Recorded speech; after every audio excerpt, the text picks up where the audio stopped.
تخيل تفيق واحد النهار وتلقى راسك في واحد المدينه اللي ما كتعرفهاش، كتشوف في يديك ولكن ماشي داك اليدين اللي كنتي كتعرف.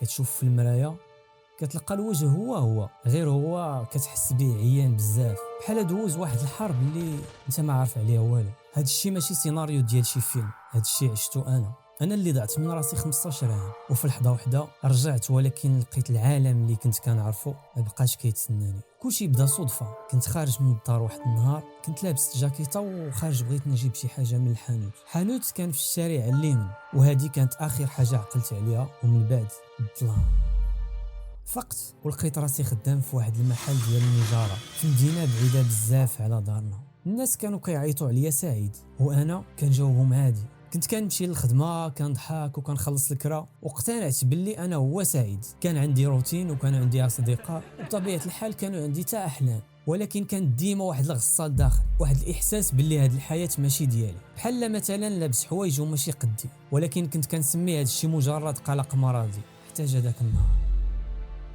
كنت جالس في واحد القهوه شعبيه وريحه البخور كانت مجهده بزاف. واحد شويه دزت واحد السيده كانت دايره واحد الريحه، نفس الريحه اللي كانت كديرها الوالده الله يرحمها. وديك الريحه كانت بحال شي صعقه كهربائيه ضربت لي الدماغ. ديك اللحظه طاحوا لي بزاف ديال التصاور في عقلي، وجوه، سميات، زناقي، ذكريات، كلشي رجع في دقه واحده. وقفت وسط القهوه وبديت كنغوت. انا ماشي سعيد، انا هشام. الناس كيشوفوا فيا بحال شي واحد حمق، ولكن انا ولاول مره من 15 عام حسيت براسي بحال يلاه فقت من الناس. رجعت لمدينتي ومشيت لدارنا. مع دقيت الباب حلات ليا واحد السيده كبيره شعرها كله بيض، ومع شافتني طاح ليها واحد الكاس اللي كانت هزاه في يديها وبدات كترعد. لقيت باللي مراتي تزوجات، ولادي كبروا ما بقاوش كيعرفوني، وصحابي تا هما نساوني. هنا اكتشفت باللي الانسان ماشي مجرد لحم وعظم. عرفت باللي الانسان هو واحد الاستمراريه. فاش كتقطع ديك السلسله واخا ترجع كتلقى بلاصتك عمرها واحد الشخص واحد اخر.